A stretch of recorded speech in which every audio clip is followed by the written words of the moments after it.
Hi there. Today we're going to talk about President Calvin Coolidge. He was president of the United States. His name is Calvin Coolidge. And we're going to ask a couple questions. Number one, who is he? What did he do? When did he live? That's actually three questions. The next question we're going to ask is why is he so popular? Why, out of the 46, 44 presidents, whatever it is, that we've had so far, why is Calvin Coolidge so amazingly popular after all these years? So, who is Calvin Coolidge? Why is he popular? Calvin Coolidge, why do we care? Why do people like him? Why is he popular? Why is he important? Here he is, looks pretty stern. He came from the state of Vermont, not a big state, but it's tucked up there somewhere in the Northeast. President from August 1923 to March 1929. He became president when the previous president died. So Coolidge was actually vice president up until August 1923. The previous president was a guy named Warren Harding. When President Harding died, Coolidge becomes president, and he's there until March of 29. One of the things he did was he was a powerhouse with the economy, reduced national debt. Okay, you don't want to be in debt. You don't want to owe money to people. He reduced that. He reduced the deficit. The deficit is the amount of spending that you're doing over and above your income. You don't want to spend more than you make, so reduce the deficit. He reduced government spending, right? That's part of reducing the debt and the deficit. The government spends money all the time, and it always spends more than it should. So everybody's job everywhere all the time is to reduce the amount of money the government spends. And finally, he reduced taxes, which was really popular, helped millions of people, helped everybody, low class, middle class, upper class, helped black people, white people, old people, young people, helped men, helped women. Reducing taxes helps everybody. Good stuff. But he was also a powerhouse in foreign policy.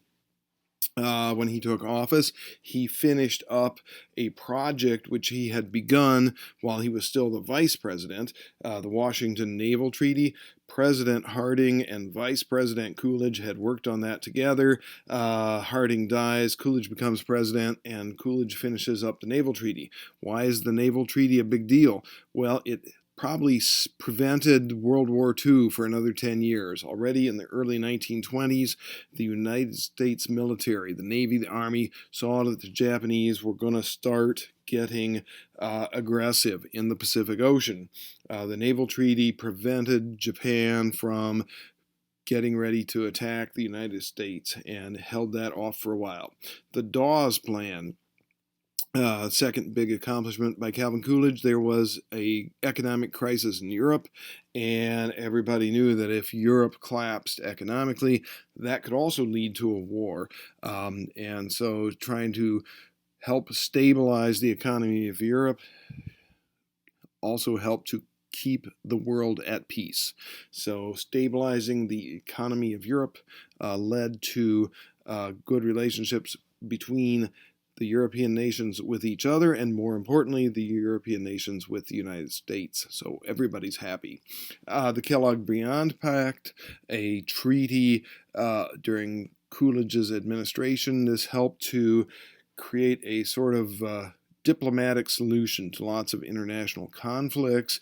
Short of war, short of calling out the armies to shoot at each other, we could negotiate settlements. That was a big step forward.